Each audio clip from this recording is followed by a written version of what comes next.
안녕하세요. 먼 길을 돌아서입니다. 오늘은 새로 산 책에 대해서 이야기해 보겠습니다. 한동안 책장 속의 연작 시리즈에 집중하다 보니까 새로 산 책이나 읽은 책에 대한 방송을 못하고 있었어요. 그러는 사이에 구입한 책이 이렇게 쌓여만 가고, 그래서 오늘 최근에 어떤 책을 구입했는지 이야기해 보겠습니다. 책을 횡방향으로 나누어서 두 군데로 구분하였습니다. 먼저 좌측에 있는 쪽은 지난번에 방송한 21세기 뉴욕타임즈 100권의 책 중에 방송 이후로 제가 별도로 구입한 책들입니다. 그 100권의 리스트를 보고 이 정도는 더 구입해야 하지 않을까라고 생각했던 것들을 구입한 책이고, 우측은 평상시 선호도에 따라 구입한 책들입니다. 그 중에서 삶과 운명은 지난번에 살짝 한번 보여드린 적이 있는데 너무나 짧은 영상이었기 때문에 오늘 좀 더 자세히 보여드리도록 하겠습니다. 좌측에 있는 책들부터 이야기를 시작해 보겠습니다. 제일 먼저 소개할 책은 클라우드 아틀라스입니다. 제목부터가 조금은 신기하죠. 두 권으로 이루어졌어요. 저는 이 책을 중고시장에서 구입했습니다. 대부분 새 책을 구입하는데 이 책은 중고시장을 방문했다가 우연히 눈에 띄어서 21세기 뉴욕타임즈 100권에 선정된 책이라는 걸 알고 있었기 때문에 그냥 구입했어요.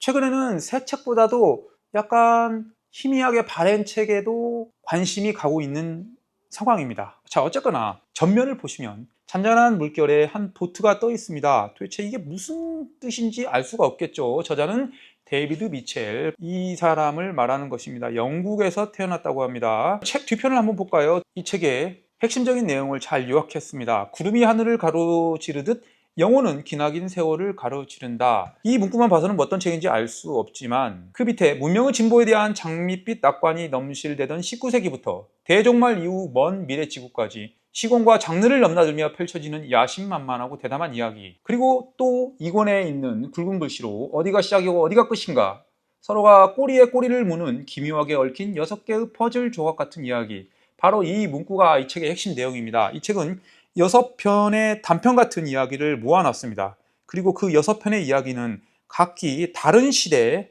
다른 이야기지만 꼬리에 꼬리를 무는 느슨한 연결성을 가지고 있습니다. 그런데 그 6개의 이야기는 19세기 말부터 시작해서 20세기 이야기, 그 다음에 21세기 이야기, 그리고 먼 미래의 이야기까지 아주 긴 시간에 걸쳐진 이야기입니다. 목차를 보시면서 대략 어떤 이야기인지 그냥 느낌만으로 한번 살펴보겠습니다.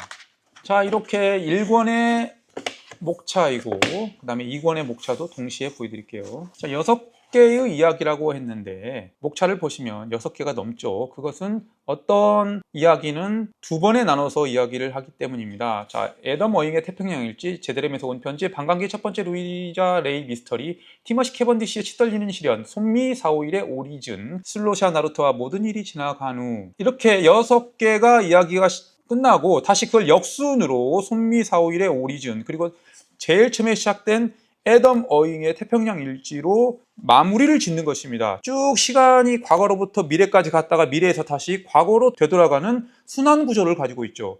이 책의 마지막 옹기니의 말 등을 살펴본다면 이 책은 어떤 윤회와 관련된 이야기다라고 이렇게 해석을 하더라고요. 저는 뭐 이 책을 읽으면서 윤회에 대한 이야기다 뭐 그런 느낌보다는 그냥 우선적으로 책이 재밌다, 그런 느낌을 받았습니다. 따라서 책을 읽는 도중에 이야기에 빠져서 어떤 다른 생각은 할 여유가 없었습니다. 그만큼 책이 흡입력이 있고 재밌다는 뜻이죠. 그런데 이 책은 그 영화로도 개봉되었었고 탐 행크스, 할리베리, 그리고 배두나가 출연했었습니다. 왜 배두나가 출연했었냐면 영화를 보신 분은 잘 아시겠지만 바로 이 책의 6가지 이야기 중에 5번째 이야기, 손미 451의 오리진이라는 이야기가, 여기서 손미는 한국인 여성의 보편적인 이름 손미를 말하는 거고 이 손미 역할에 배두나가 출연했었던 것이죠. 자, 그런데 이 6편의 이야기를 제가 다 말하는 것보다 우리에게 가장 관심이 많은 이 손미 451 오리진에 대해서만 이야기해 보겠습니다. 자, 이렇게 과거로부터 쭉 이야기가 흘러오다가 손미 451에서는 미래의 이야기인데 복제 인간을 만들어내서 그 복제 인간을 다양한 인간의 활동 영역에 투입합니다. 여기서는 주로 식당 종업원으로 손미라는 복제 인간이 투입됩니다. 여기서 손미 451이라고 쓰여진 이유는 이를테면 뭐 손미 1, 2, 3, 4, 5, 6 이렇게 쭉 나가겠죠. 번호가 부여되겠죠. 한마디로 손미라는 복제 인간을 쭉 만들어 가지고 뭐 어떤 식당에도 쓰고 어떤 뭐 때로는 또 공장에도 쓰고 그러겠죠. 자, 그런데 돌연변이가 발생합니다. 손미가 아니라 유난과 뭐 다른 이름을 가진 복제인간이 돌연변이가 발생해서 자기가 지금 인간으로부터 착취를 당하고 있다는 것을 느끼면서 일종의 반란을 꿈꾸게 되는 것이죠. 돌연변이의 반란을 손미가 또 이어받습니다. 그래서 손미도 반란을 합니다. 그런데 복제인간의 행태에 대해서 불만을 가진 어떤 인간의 반란 세력이 있지 않습니까? 그 사람이 손미를 탈출을 시켜요. 자, 이 부분이 저는 가장 기억에 남았어요. 평생을 식당에서 종업원으로만 살던 손미가 세상 밖으로 나왔는데 그 식당은 평평한 곳이었어요. 그러니까 식당이라는 것이 이렇게 쭉 한 층에 위치하고 있는데 평지만 있을 거 아닙니까? 그러다가 손미가 엘리베이터를 타거나 계단을 오르내리는 경험을 최초로 하게 되면서 고저차가 낮아지면서 느끼는 혼란에 대해서 쓰여져 있습니다. 그 부분이 정말 인상 깊었습니다. 그리고 손미가 식당에서 기껏해야 수도꼭지라든지 어떤 세척물, 몸을 씻는다든지 뭐 그런 무르양만 접하게 되었던 것이죠. 그러니까 손미가 접한 지금까지 물이라는, 즉 수자원에 대한 세계는 수도꼭지와 샤워기 뭐 이 정도였을 것입니다. 그러다가 세상 밖으로 탈출하여 한강을 바라봅니다. 그러면서 수도꼭지와는 비견할 수 없을 정도로 거대한 물줄기에 대해서 감탄하는 장면이 나오는데, 그런 장면은 놀라운 상상력을 느낄 수 있는 부분이었습니다. 책에 대해서 다 말하자면 끝이 없겠죠. 그러나 이 책은 다른 여러 가지 가치, 그런 걸 떠나서 너무나도 재밌는 책이었다. SF 소설인 것 같기도 하고 그냥 일반적인 순수 문학인 것 같기도 하고 뭐 역사 소설 같은 그런 느낌도 들고 환경 소설 같은 그런 느낌도 받았습니다. 꼭 한번 클라우드 아틀라스를 읽어보시길 바랍니다. 이 책을 읽고 영화를 보고 지인들에게 추천을 했더니 그들은 먼저 책은 보지 않고 영화만 본 상태였더라고요. 그런데 영화에 대한 평이 그렇게 좋지 않았습니다. 왜 그런지 제가 곰곰이 생각해 봤더니 저 역시 책을 보지 않고 영화만 봤다면 이 영화의 그 내용을 다 이해할 수 없었을 것 같습니다. 따라서 저처럼 먼저 책을 보시고 영화까지 보신다면 좋은 한 편의 창작물과 그 창작물로 인한 파생된 영화까지 두루두루 감상할 수 있는 좋은 시간을 가질 수 있지 않나 생각해 봅니다. 클라우드 아틀라스였습니다. 자, 다음 책입니다. 노동의 배신입니다. 긍정의 배신이라는 작품을 집필한 바버라 에런라이크의 워크 푸어 생존기라고 쓰여져 있습니다. 책 전면에는 노란색의 낙엽이 하나 있고 쓰레기 봉투를 든 것 같은 사람, 식당 종업원의 복장을 한 여성이 있습니다. 노동의 배신이라는 제목과 그림이 무언가 연관성이 보입니다. 그리고 책 뒷면을 보시면 죽어라 일하고 무시당하고 어리둥절해하다, 마침내 분노하다. 그리고 이 문구를 보게 되면 무언가 노동에 대한 불합리성, 그 다음에 노동에 대한 노고 뭐 이런 느낌이 떠오르는 문구입니다. 그리고 뭐 쭉 밑에 보시면 르포르타주라는 이야기가 나오고 사회 분석, 소설은 아닌데 소설처럼 흥미롭다, 자본주 이면을 파헤치는 최고의 글쟁이, 저임금 일자리 뭐 이런 문구가 있습니다. 자, 이런 문구만 보더라도 이 책에 대한 개략적인 느낌을 알 수 있습니다. 자, 그리고 추천사가 이렇게 이어지고 서문이 나옵니다. 서문에 이와 같은 문구가 나옵니다. 나는 왜 저임금 노동 현장에 뛰어들었나? 라고 쓰여져 있습니다. 바버라 에런라이크는 소위 말하는 미국에서 나름 성공한 사람이죠. 베스트셀러 작가이고 백인이고, 그러니까 미국이라는 사회에서 기득권입니다.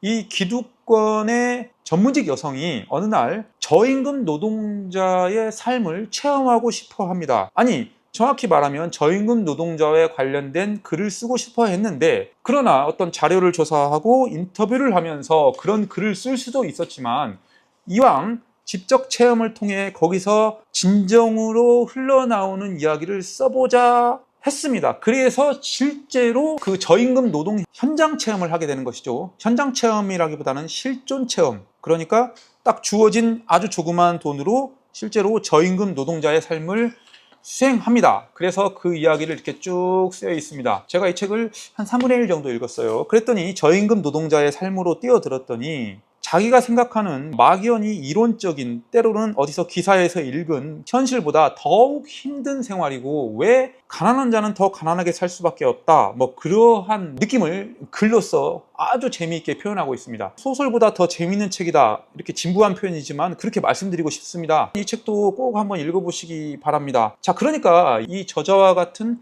체험을 하게 된다면 대부분 비슷한 고난의 영역을 거치고 비슷한 어려움을 느낄 것입니다. 문제는 이런 체험을 누가 쓰느냐에 따라 책의 가치는 천차만별이고 독자의 느낌도 역시 천차만별이겠죠. 그렇기 때문에 바버라 에런 나이크와 같은 전문화된 이런 저자의 작품을 읽어보는 것이 옳지 않나 그런 생각이 듭니다. 충분히 가치 있는 책이라고 생각합니다. 역시 뉴욕타임즈 21세기 100권의 책 안에 선정된 책은 그 어떤 책도 쉽사리 지나칠 수 없다는 것을 제가 이 책을 통해서 역시 느꼈습니다. 노동의 배신이었습니다. 다음 역시 뉴욕타임즈 21세기 위대한 책 100권에 선정된 데먼 코퍼헤드입니다. 꼭 뉴욕타임즈 100권에 선정되지 않았을지라도 내 이름은 데먼 코퍼헤드는 제가 구입하여 읽어볼 예정이 확실한 책이었죠. 23년 플리처상 수상작이고 국내에는 올해 출간된 책이죠. 지금도 잘 팔리고 있는 베스트셀러 목록에 있는 책일 것입니다. 책 뒤지에 보면 온갖 찬사를 받은 증거가 이렇게 쭉 기록되어 있습니다. 플리처상은 물론이고 뭐 여성소설상, 그다음에 뉴욕타임즈 70주간 베스트셀러, 워싱턴 포스트 베스트셀러 1위, 뉴욕타임즈 10대 도서, 찬사란 찬사는 대부분 다 수여한 책입니다. 책 뒤편을 한번 보신다면 자, 찰스 디킨스의 데이비드 코퍼필드를 훌륭하게 재구성한 작품이라고 쓰여져 있습니다. 이미 알 분은 다 알겠지만 이 책은 100년도 더 전에 쓰여진 찰스 디킨스의 데이비드 코퍼필드를 현대적으로 재해석한 책입니다. 그러니까 찰스 디킨스의 데이비드 코퍼필드의 큰 줄거리와 등장인물을 거의 전적으로 따라가서 21세기 미국의 현실로 바꾸어서 쓴 이야기죠. 그러니까 찰스 디킨스에 대한 오마주라고 표현해도 맞는 말이겠죠. 이 책은 거의 850페이지에 해당되는 아주 두꺼운 책입니다. 그러나 페이지에 압도될 필요는 없습니다. 왜냐하면 가독성이 좋고 재밌기 때문에 800페이지지만 거의 300~400페이지를 읽는 듯한 느낌으로 읽어나갈 수도 있는 신기한 책입니다. 책 날개에는 바버라 킹솔버에 대한 사진이 들어있습니다. 그런데 이분이 좀 이력이 특이하더라고요. 이렇게 유명 작가인데 여러 직업을 전전했습니다. 그런 여러 직업을 전전한 것들은 어떤 작품 집필에 분명한 도움이 되겠죠. 제가 지금 300페이지 가량 읽었습니다. 300페이지까지 도달하는데 그리 긴 시간이 필요 없었습니다. 왜냐하면 너무나 재미있었기 때문이에요. 제가 읽은 부분만 이야기한다면 큰 스포가 되지는 않겠죠. 이 책은 미국 동부, 그러니까 에팔레치아 산맥에 있는 가난한 백인들에 대한 이야기입니다. 최근에 힐빌리의 노래라는 비슷한 계열의 책도 있었죠. 그리고 러스트 벨트, 그러니까 공업이 쇠퇴한 지역에 사는 가난한 백인들에 대한 이야기, 그런 책들이 최근에 자주 각광받는 것 같습니다. 주인공들이 백인입니다. 백인이란 미국 사회에서 주류 인종이죠. 그럼에도 불구하고 가난한 백인을 좀 과격하게 이야기한다면 백인 쓰레기라고 표현하죠. 자, 그게 적절한 용어인지 어쩐지 모르겠지만 실제로 백인 쓰레기라는 용어들이 어떤 문학작품이나 이런 데서 많이 나오더라고요. 그래서 저도 백인 쓰레기라고 표현해 본 거예요. 소위 말하는 비하적인 표현, 백인 쓰레기의 이야기고, 그 백인 쓰레기 집안이 어떻게 그 백인 쓰레기밖에 될 수 없고, 대부분의 이 백인 쓰레기 부모들은 조기 사망하거나 마약에 쩔어 있거나 교도소에 수감되어 있겠죠. 그렇다면 한때 철없던 시절에 낳았던 애들은 위탁가정에 홀로 맡겨진 채로 생활하게 됩니다. 당연히 위탁가정의 상태가 그리 좋지는 않을 거예요. 그들이 어떻게 얼마나 많은 고난의 인생을 살아가는지 뭐 그런 이야기가 쭉 기록되어 있습니다. 무엇보다도 이런 소재는 분명히 어디선가 반복되었을 것입니다. 그러나 역시 마찬가지로 아까 노동의 배신처럼 같은 이야기지만 누가 쓰느냐에 따라 그 이야기의 가치는 현격하게 차이가 날 것입니다. 그러니까 어찌 보면 이 책이라는 것은 소재가 중요한 것이 아니에요. 즉 어떻게 쓰느냐가 더 중요한 것인데, 그 어떻게 쓰느냐에 대해서 이 책은 가히 놀라움의 영역에 있는 책이다. 특히나 이런 사회 하층민을 대상으로 어두운 이야기를 다룰 때는 몇 가지 포인트가 있어요. 완전히 어두운 방향으로 나가거나 아니면 블랙 유머가 가미된 어두운 이야기가 있어요. 이 책은 저 블랙 유머가 가미된 어두운 이야기예요. 그런데 이 블랙 유머가 가미된 어두운 이야기는 어두움 속에 웃음이 있죠. 자, 그리고 그 어둠 속에 웃음이나 어떤 쾌락이 있어요. 그런데 그런 것들을 절묘하게 이어주는 것은 저질스러운 언어의 사용입니다. 특히나 그 저질스러운 언어의 사용 중에 욕이 가장 중요하다고 봅니다. 욕이란 단어는 분명 사회적으로 금기시되는 단어지만 그 욕이 적재적소에 사용된다면 어떻게 보면 가장 고상하고 가치 있는 언어보다 더 큰 역할을 하는데, 이 책에서는 그 욕이 정말 절묘한 타이밍에 절묘하게 쓰여졌다. 따라서 이 책이 추구하고자 하는 그 블랙 유머의 부분을 더욱 돋보이게 함으로써 어떻게 보면 이 진부한 이야기를 매우 유익하게 전개시킨다, 그런 느낌을 받았습니다. 따라서 이 책 역시 마찬가지로 책이 주는 이야기의 의미, 그런 걸 떠나가지고 그냥 문학이 주는 그 쾌락, 감동, 그런 걸 느껴보고 싶다면 어서 빨리 읽어보시라 라고 말씀드리고 싶습니다. 자, 내 이름은 데먼 코퍼드였습니다. 역시 적극적으로 추천드리고 싶습니다. 다 읽지 않은 책을 이처럼 자신 있게 추천드릴 수 있는 이유는 일견 좋은 책은 약 300페이지만 읽어봐도 확정 지을 수 있기 때문입니다. 내 이름은 데먼 코퍼드였습니다. 계속해서 뉴욕타임즈 100권에 선정된 책입니다. 조지 썬더스의 패스토럴 리아. 조지 썬더스의 책은 뉴욕타임즈 100권에 3권이 선정되었었죠. 바르도어의 덩컨, 12월 11일 이렇게 3편이 선정되었습니다. 그만큼 조지 썬더스의 작품 역량이 드러난 선정 결과였습니다. 조지 썬더스의 작품 어떤 걸 살피더라도 이 문구가 쓰여져 있습니다. 현존하는 영어권 최고의 단편소설 작가라는 타이틀이 부여됐습니다. 한 권도 아니고 계속해서 조지 썬더스가 집필하는 작품마다 이 문구가 쓰여졌다는 것은 조지 썬더스가 그만큼 단편에 관한 한 어떤 최고의 영역에 올라있다는 증거가 아닐까 생각해 봅니다. 책 뒤편을 보시면 거침없이 짓거리고 괴상하게 망상하고 제목대로 선을 넘는 조지 썬더스라는 테마파크, 이렇게 쓰여져 있습니다. 자, 이 책도 역시 제가 여러 단편 중에 2편까지 읽어가는 과정입니다. 시간 관계상 모든 걸 다 설명드릴 수 없으니까 또 다른 단편집 하나를 동시에 보여드릴게요. 청소부 매뉴얼, 루시아 벌린의 작품입니다. 청소부가 진짜 등장하네요, 책 전면에. 그리고 책을 펼치게 되면 루시아 벌린의 사진이 있습니다. 흑백 사진이고 측면을 찍은 사진인데 왠지 우울해 보입니다. 그리고 역시 단편소설과 관련해서 상당히 인정받는 작가라고 여겨지고 있습니다. 그런데 이렇게 루시아 벌린의 이력을 보면 이 우울하고 힘든 생애를 거친 것을 알 수 있습니다. 그리고 싱글맘으로 내 아들을 부양하기 위해 일한 경험 등을 자신의 작품에 가져와 감동적으로 그려냈다. 알코올 중독자였던 파란 많은 그녀의 인생을 조금은 엿볼 수 있다. 그러니까 인생이 순탄치 않았다는 것을 알 수 있습니다. 책 뒷면을 보시면 전 미국이 극찬한 숨겨진 보석, 루시아 벌린의 대표 단편 선집. 책 뒷편을 보시면 이 편집 후기가 있어요.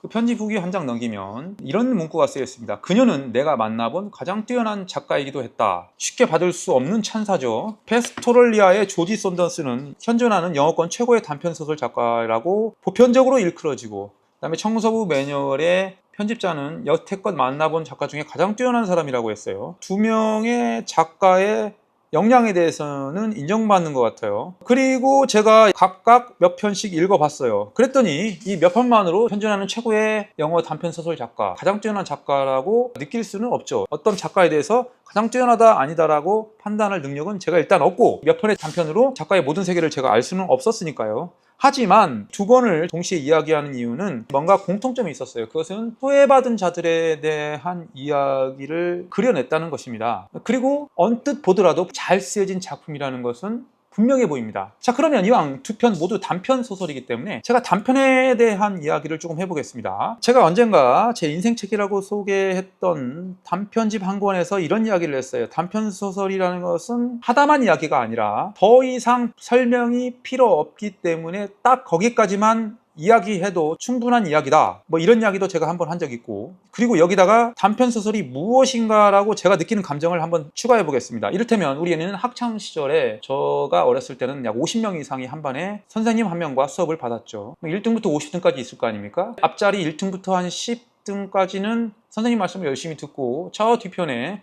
45등에서 50등까지는 수업을 거의 안 듣죠. 아니, 아예 안 듣죠. 잠을 자거나. 그리고 때로는 말썽을 피우기도 합니다. 그러다가 갑자기 선생님이 자, 지금부터 내가 이야기 하나를 해줄게 라고 하면 49등, 50등이었던 제 친구 이모군도 갑자기 정신이 번쩍 듭니다. 그리고 선생님 이야기에 집중합니다. 때로는 단 한 번도 선생님 교육에 질문조차 하지 않았던 제 친구 이모군은 선생님의 개인적 이야기에는 질문까지 합니다. 왜 그럴까요? 선생님은 그 짤막한 단편 이야기를 하기 때문입니다. 선생님은 자신의 경험담 또는 어디서 들었던 이야기지만 알고 보면 그게 단편이었던 거예요. 그것도 이야기니까요. 단지 소설이라는 어떤 문학적 형태의 틀 안에 놓여 있지 않았을 뿐이지 저는 그것도 단편의 하나의 일종으로 봅니다. 따라서 우리는 장편 소설보다 어쩌면 우리 안에 내재되어 있는 본능 속에는 단편 소설에 특화되어 있는 생명체가 아닐까 그렇게 생각해 봅니다. 따라서 단편 소설에 대한 거부감을 느낄 필요도 없고 단편 소설을 충분히 읽어볼 필요가 있죠. 제 예가 억지라고 느껴지실지 어떨지 모르겠지만 저는 그런 생각을 해보았습니다. 따라서 실제로 또 단편을 읽어보면 상당히 재밌습니다. 물론 저도 여전히 장편 소설이 단편 소설보다 더 재밌지만 단편이라고 선입견을 가지고 멀리 할 필요는 없다는 것을 이야기하자는 것입니다. 자, 청소부 매뉴얼과 페스토럴리아 이야기하다가 단편에 대한 이야기로 확장됐습니다. 어쨌거나 일부만 읽었지만 청소부 매뉴얼과 페스토럴리아는 아주 좋은 단편 소설집이다 라고까지만 덧붙이고 두 권 이야기를 마치겠습니다. 다음은 라이프 애프터 라이프. 이 책도 뉴욕타임즈 100권에 선정된 책입니다. 디자인을 보시면 뭔가 막 눈이 내리는지 하얀 조그만 것들이 내리고 어린 여성과 성인 여성이 있습니다. 반복적 죽음 뒤에는 어떠한 끝이 기다리고 있을까? 완벽한 이상형을 향해 펼쳐지는 끝없는 회귀. 오늘 소개하는 책 중에 유일하게 한 페이지도 읽어보지 않은 책인데 이 책은 죽음 이후에 또다시 생이 반복되고 뭐 그런 이야기를 쓰여져 있고 2차 세계대전 런던 대공습 당시부터 이야기가 시작되는 걸로 알고 있어요. 배경은 영국이죠. 그러니까 화려한 영국적 판타지 속에 반복되는 삶과 죽음 너머 오늘의 의미를 찾는 화제작, 그리고 여러 찬사가 쓰여져 있습니다. 자, 이야기가 약간 엇나갈 수 있지만 영국 소설에는 유난히도 런던 대공습에 관련된 이야기가 많이 있어요. 속죄도 그렇고 뭐 여러 문학 작품에서는 이것을 하나의 중요한 소재로 활용되는 것 같습니다. 책 뒤편을 보시면 역사의 뒤안길에서 다시 쓰는 오늘에 대하여 라고 쓰여져 있고 뭐 SF 추리소설 기법이라고도 쓰여져 있네요. 자, 이것도 제가 여러 평을 살짝 봤더니 상당히 좋은 평을 가지고 있더라고요.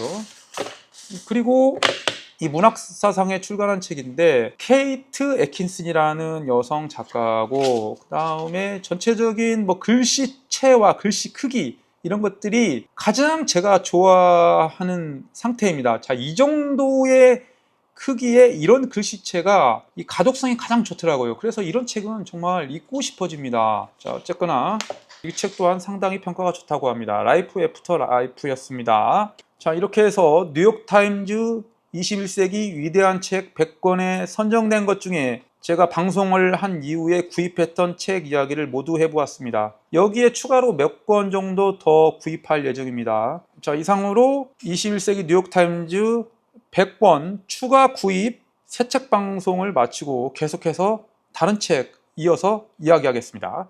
자, 이어지는 책은 피터 캐리의 집으로부터 멀리입니다. 가장 최근에 나온 민음사 세계문학 전집 447번째 작품이죠. 참 그림이 좋습니다. 대평원 같은 곳에 이렇게 S자 커브를 그린 듯한 도로가 있습니다. 자동차 한 대가 있고 그다음에 피터 캐리, 그 유명한 작가의 이름이 등장합니다. 자, 이 책은 내용이 무엇인지도 모르고 그냥 출간 예정이라고 해서 바로 구입했습니다. 그 이유는 작가가 피터 캐리이기 때문입니다. 피터 캐리의 다른 작품도 동시에 이야기를 해보겠습니다. 제가 읽은 책 부커상 수상작 켈리 갱의 진짜 이야기, 그리고 또 하나의 작품이 있습니다. 자, 오스카와 루신다, 역시 마찬가지로 부커상 수상작이죠. 자, 오스카 루신다는 1, 2권으로 구성되어 있습니다. 여기 오스카 루신다 책 띠지에 부커상을 2차례 수상한 거장 피터 캐리, 그에게 첫 번째 부커상을 안겨준 걸작. 그러니까 오스카 루신다로 부커상을 한번 수여받고 켈리갱의 진짜 이야기로 두 번째 부커상을 수상하면서 부커상을 2회 이상 수상한 4명인가? 마거릿 애트우드, J.M. 쿠시, 힐러리 맨틀, 그리고 피터 캐리, 이렇게 되는 것이죠. 호주에서는 국민작가로 통한다고 합니다. 켈리갱의 진짜 이야기를 아주 재미있게 읽었어요. 아주 감동적으로 읽었습니다. 그리고 오스카와 루신다를 2권 중에 1권을 읽었습니다.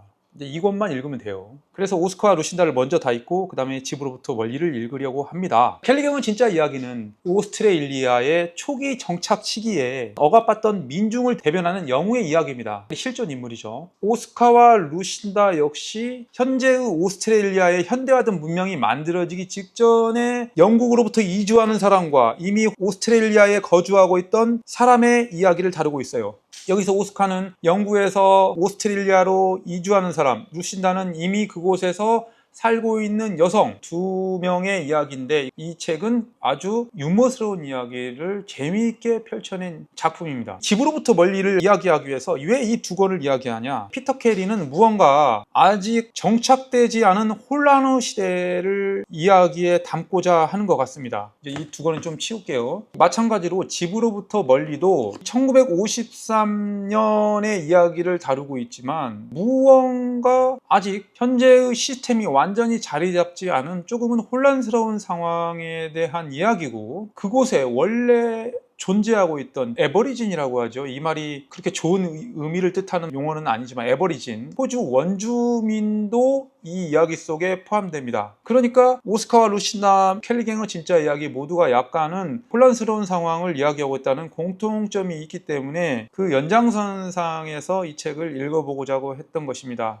그렇게 해서 오스카와 루신다를 다 읽고 집으로부터 멀리까지 읽고 나서 위대한 작가로 평가받고 있는 이 피터 캐리의 세 권의 작품에 대해서 한번 통합적으로 이야기를 해보고자 하는 것입니다. 별도의 방송을 한번 해보겠습니다. 자, 오늘은 이 피터 캐리의 작품을 개략적으로만 보여드렸습니다. 다음 작품은 김약국의 딸들입니다. 박경리 장편소설. 자, 박경리 장편소설, 이 문구가 뜻하는 바는 우선적으로 토지가 떠오르겠죠. 토지는 총 20권으로 출간되어 있죠. 토지 초반에는 정말 이야기에 흡입력이 있는데 약간은 늘어지는 듯한 느낌을 받았어요. 그래서 9권에서 멈췄어요. 하지만 20권까지 반드시 가야 할 책이라고 느끼기 때문에 무언가 그 읽을 동력이 필요하다고 느낌을 항상 받고 있었어요. 마침 중고서점을 방문했다가 이 김약국의 딸들 리커버된 작품이 눈에 띄었습니다. 그래서 토지에 대한 그런 아쉬움을 달래고자 이 책을 구입했습니다. 김약국의 딸들에 대한 내용은 자세히 모르지만 통영을 배경으로 한 구한말의 이야기를 다루고 있는 것까지만 제가 알고 있습니다.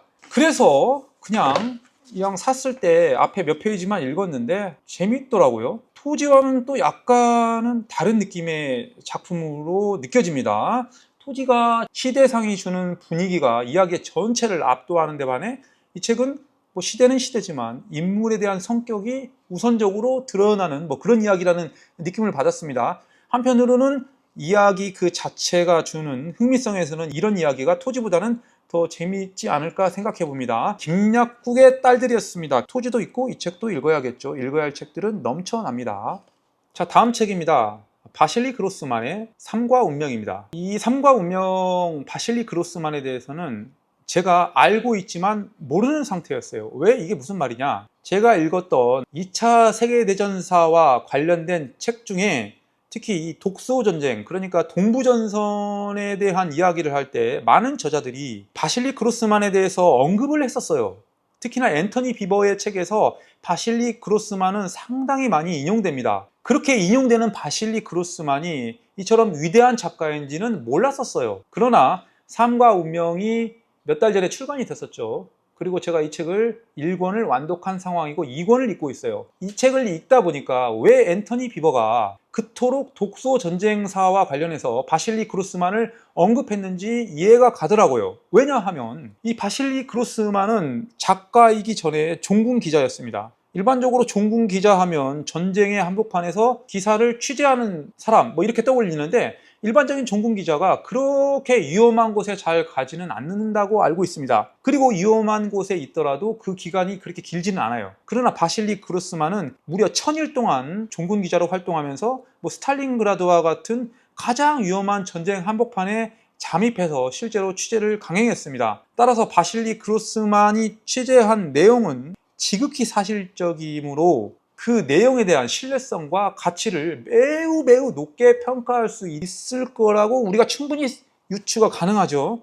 자, 그런 바실리 그로스만이 소설의 형태로 스탈린그라드 전쟁을 위주로 한 2차 세계대전의 한복판에서 일어나는 여러 이야기를 그려낸 책이 바로 이 삶과 운명이고 총 3권으로 기록되어 있습니다. 색상도 각기 다르고 전면 디자인도 다르지만 무언가 1942년 그 당시 정말 우울하고 피폐하고 인간의 잔혹성이 가장 극도로 다다른 러시아 평원의 삭막함을 이야기하는 책이라는 것을 책 표면으로만으로도 느낄 수 있고, 그 다음에 전면에 대부분의 작가의 이름을 뭐 영어로 기록하지 않습니까? 우리나라 책은. 그러나 말 그대로 이 러시아어로 그대로 바실리 그로스만의 이름을 표현한 것 같아요. 제가 러시아는 전혀 모르니까 이게 막 바실리 그로스만의 이름인지 어쩐지는 모르지만, 그리고 책 뒷면을 이렇게 보신다면 20세기 어둠을 심판하는 현대 러시아 문학 최고의 걸작, 죽음의 공포를 이기는 평범한 이들의 고귀한 친절과 강인한 희망이라고 쓰여져 있고, 뉴욕타임즈에서는 이렇게 표현했습니다. 2차 세계대전 이후 쓰인 가장 인상적인 소설이라고 쓰여져 있네요. 그리고 철저한 사실주의. 그렇습니다. 이 책은 사실주의일 수밖에 없어요. 왜냐하면 자기가 직접 체험한 이야기를 이야기 형태로 그려냈기 때문이죠. 더욱 놀라운 것은 스탈린그라드의 전쟁이 가장 치열할 때, 그러니까 독일군 폭격 후 부서져 버린 시가지의 한복판에 있는 건물의 잔해더미에서 러시아군과 독일군의 교전 장면, 뭐 그런 것을 기록하고, 그 다음에 볼가강 너머에 있는 러시아 지휘본부의 어떤 구체적인 이야기들, 그것뿐만 아니라 스탈린그라드에서 조금 비껴나서 뭐 포로 수용소의 이야기, 그 당시 그리고 러시아 인민의 애처롭고 곤란하고 험난한 여정 등을 아주 잘 그려낸 책입니다. 그러니까 제가 전체 이야기 중에 약 반절 정도 읽었는데, 이 정도만 읽어도 이 책은 반드시 읽어봐라 라고 말씀드릴 수 있습니다. 전쟁사와 관련된 여러 책이 있지만 제가 읽어본 책 중에 가장 사실적으로 쓰여진 책이 무엇냐라고 한다면 이 삶과 운명, 그리고 신 레드 라인 두 권의 작품을 가장 사실적인 전쟁사와 관련된 책이라고 평가하고 싶습니다. 자, 삶과 운명 1, 2, 3권이었습니다. 기회가 되신 분들은 한번 읽어보시길 권고해 드립니다. 그러나 거의 1500페이지에 육박하는 분량이다. 그 점은 염두에 두시길 바랍니다. 삶과 운명이었습니다. 자, 삶과 운명을 이야기하고 이어지는 비슷한 책이라고 말씀드릴 수 있겠네요. 위대한 볼가강. 방금 전에 이 삶과 운명이 스탈린그라드와 관련된 책이었어요. 스탈린그라드 하면 볼가강을 빼놓을 수 없죠. 왜냐하면 볼가강을 끼고 스탈린그라드가 존재하고, 볼가강을 사이에 두고 독일과 소련이 무차별적인 전쟁을 펼쳤고, 그렇기 때문에 스탈린그라드를 묘사한 삶과 운명은 이 볼가강과 연관성이 있기 때문에 이 상호 두 권은 어떠한 일련의 공통점을 가지고 있다는 것이죠. 자, 위대한 볼가강. 제가 이 책을 왜 구입했냐? 저는 볼가강에 관심이 많습니다. 2차 세계대전 스탈린그라드 전투 때문에도 관심이 많지만, 그냥 볼가강 다큐멘터리를 보면 지금까지 봐왔던 다른 강과는 전혀 다른 느낌의 물줄기였어요. 이를테면 아마존이 가지고 있는 그 독창적인 어떤 느낌이 있고, 뭐 나일강, 미시시피강 이런 느낌이 있는데, 볼가강은 정말 애달프고 애잔하고 슬픔이 묻어있는 강이라는 것을 그냥 전쟁이 일어나지 않는 현 시대의 모습만 봐도 알 수 있습니다. 그런 볼가강에 대해서 제가 관심을 가지고 있었는데, 놀랍게도 볼가강만을 다룬 이 책이 출간되었기 때문에 바로 구입했습니다. 또 아니다 다를까 올해 읽은 책 나의 아이들이라는 책도 볼가강과 관련된 책이었어요. 여러모로 2024년은 볼가강과 무슨 인연이 있었나 봅니다. 그래서 이렇게 구입했고, 아직은 제가 읽지 못했지만 제목부터가 위대한 볼가강이라고 쓰여져 있고, 자넷 하틀리라는 작가가 볼가강이 없다면 러시아도 없을 것이다 라는 마지막 문장으로 독자의 마음을 울린다, 뭐 이런 이코노미스트의 문구가 있네요. 목차를 보시면 볼가강에 관심 있는 자는 조건 없이 읽어야 할 만한 이유가 여러 등장합니다. 뭐 볼가강의 초기 역사, 그 다음에 러시아 제국 후 볼가강, 러시아 제국 후 볼가강의 삶과 문화, 소련 및 소련 이후 시기의 볼가강, 4부에는 당연히 2차 세계대전이 포함되겠죠. 꼭 알고 싶었던 볼가강과 관련된 책이 등장했으므로 이렇게 구입했고, 이 책 역시 조만간 다 읽어볼 예정입니다. 위대한 볼가강이었습니다. 다음 책은 만화로 보는 토마 피케티의 자본과 이데올로기. 토마 피케티 하면 뭐 21세기 자본이라든지 뭐 자본과 이데올로기 비슷한 책 등을 여러 집필했지 않습니까? 그러니까 현대의 자본주의가 표면적으로 드러내지 않는 그 이면에 자리 잡은 자본의 불평등성에 대해서 이야기하는 학자지 않습니까? 자, 그런데 이 책은 토마 피케티가 지은 작품이 아니라 토마 피케티의 작품을 토대로 다른 저자가 쓴 책입니다. 책 띠지에 이렇게 문제는 정치다. 인간 사회의 불평등은 어떻게 정당화되었는가. 토마 피케티는 이 책을 극찬했다고 합니다. 내 이론을 완벽하게 표현한 교양 만화 한빛 비즈의 한 작품이죠. 책의 목차를 한번 보신다면 이 책은 프랑스의 두 가문의 프랑스 대혁명 때부터 그 가문의 이야기를 이렇게 추적합니다. 1789년 피에르 앤 장 바티스트, 그 다음에 1794년, 1860년, 그리고 뭐 1901년, 그리고 현대까지 옵니다. 제가 이 책도 역시 부지런히 읽고 있죠. 책 시작은 1901년 파리에서 쥐리라는 사람의 이야기가 시작되는데, 그가 가지고 있는 재산의 기원이 어디서부터 시작되었는지, 그리고 세금이 어떻게 부여되는지, 프랑스 혁명은 가진 자와 가지지 않은 자에 대한 불평등을 어떻게 해소하려 했으나 그것이 가지는 한계성과 자본의 영속성, 자본의 상속되는 일련의 과정, 왜 부자는 더 부자가 되고 가난한 자는 계속해서 가난할 수밖에 없는지, 뭐 그런 여러 이야기를 이렇게 만화의 형식으로 이야기하고 있습니다. 토마 피케티의 작품은 제가 구입만 해놓고 읽지는 않았는데 좀 어려울 것 같았어요.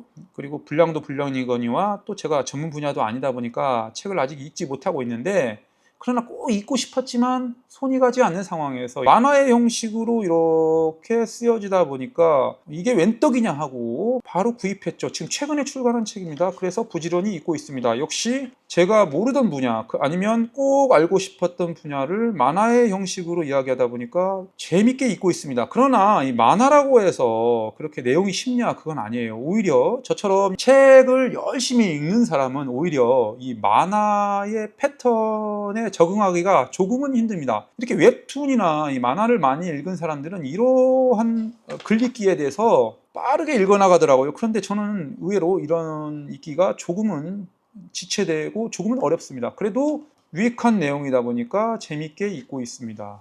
자본과 이데올로기였습니다. 다음은 오늘의 마지막 책, 지도로 보는 전쟁사입니다. 최근에 지도로 보는 역사라는 또 다른 책이 형제책이라고 봐도 무관하죠. 그 책도 출간했는데 그 중에서 저는 이 지도로 보는 전쟁사만 구입했습니다. 말 그대로 지도를 통해서 인간의 모든 전쟁사를 이 한 권에 집어넣었습니다. 세상에 있는 모든 전쟁을 다 집어넣게 된다면 이 분량이 감당할 수 없겠죠. 그러니까 역사적으로 중요하다고 생각되는 전쟁 위주로 기록하였습니다. 기원전부터 일어난 전쟁을 쭉 시대 순으로 현대의 전투까지 기록하고 있습니다. 그러니까 인간사 수천 년의 문명화 과정에서 일어난 굵직굵직한 전쟁을 이야기하고 있죠. 그리고 반드시 각 전쟁에는 지도와 다양한 그림을 포함하고 있습니다. 지도로 보는 전쟁사의 가장 큰 특징은, 자, 이렇게 전투의 제목이 쓰여져 있고, 그 다음에 전투와 관련된 개략적인 역사가 쓰여져 있고, 무엇보다도 이 책이 가지고 있는 가장 큰 특징은, 여기 자세히 보시면 이렇게 1번, 2번, 그다음에 3번, 4번 이렇게 쭉 번호가 매겨져 있습니다. 이 번호가 뜻하는 바는 무엇이냐?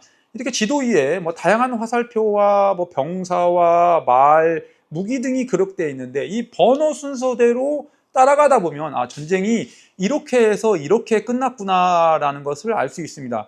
제가 여태껏 수많은 어떤 지도 또는 전쟁사와 관련된 책을 봤지만 이렇게 전쟁이 일어난 순서를 일목요연하게 표현한 책은 이 책이 최초였습니다. 그러니까 이 책은 진짜 말 그대로 전쟁의 역사를 전문적으로 기술한 책이라고 말씀드릴 수 있죠. 자, 이 책을 본다면 인간사에 얼마나 많은 전투가 있었고 각 전쟁의 그 다음에 전쟁의 규모 등을 자세히 알 수 있습니다. 물론 이런 책 등은 한꺼번에 다 읽을 필요가 없습니다. 매일같이 아주 조금씩 한 챕터씩 읽어나가면 그리 긴 시간이 걸리지 않겠지만 다 완독하겠죠. 뭐 이런 식으로 보는 것을 추천드립니다. 병렬 독서를 하는데 이런 책이 아주 유용하겠죠. 그리고 이 지도가 들어가는 이런 책들은 공간적인 면을 이해하는 데 있어서 가장 유용한 책 아니겠습니까? 그러니까 지식의 구멍난 그 한 부분, 정보의 부족한 부분을 완벽하게 채워주는 책들이 이렇게 지도가 가미된 책이라고 말씀드릴 수 있습니다. 이 책이 좋다, 아니다 라고 말할 필요조차 없죠. 이런 책은 그냥 읽는 것이 무조건 좋습니다. 자, 지도로 보는 전쟁사였습니다. 다만 비싸다는 결정적 단점이 있겠죠. 그러나 그 비쌈을 뛰어넘는 무한한 정보의 보고가 이 안에 기다리고 있습니다. 자, 이렇게 해서 오늘 책 소개를 모두 마쳤습니다. 그냥 간단히 소개하려고 했는데 역시 주저리 이야기가 길어지네요. 밖에는 비가 오고 밤은 깊었고 추석은 다가오고 그래도 독서는 계속됩니다. 이 독서라는 것이 일종의 뭐 이런 표현이 적합할지 모르겠지만 마약과도 같습니다. 물론 제가 마약은 한 번도 해본 적 없지만 마약이 주는 중독성이 있지 않습니까? 그 중독성과 비슷하다고 생각합니다. 끊을래야 끊을 수가 없어요. 이를테면 삶과 운명을 읽었더니 위대한 불가강과 연관되고, 위대한 불가강을 읽었더니 지도로 보는 전쟁사와 이어지고, 집으로부터 멀리, 그 다음에 오스카 루신다, 핏 켈리경의 진짜 이야기, 뭐 이렇게 쭉 이어지는 과정을 받고, 그 다음에 21세기 뉴욕타임즈 위대한 책 100권 리스트가 발표되다 보니까 그 중에 없는 책을 또 이렇게 구입하게 되고, 그러다 보니까 이 책의 저자 중에서 제가 읽지 않은 책까지 또 그 연장선상이 확장되고, 이러다 보니까 끊을래야 끊을 수 없고, 이 끝나지 않은 기독스러운 취미에 저는 언제까지나 빠져 있어야 될지 모르겠지만, 이렇게 빠져서 허우적거릴지라도 독서는 정말로 재밌는 영역이라는 것을 말씀드리면서 오늘 이야기를 마치겠습니다. 감사합니다. 먼 길을 돌아서 했습니다.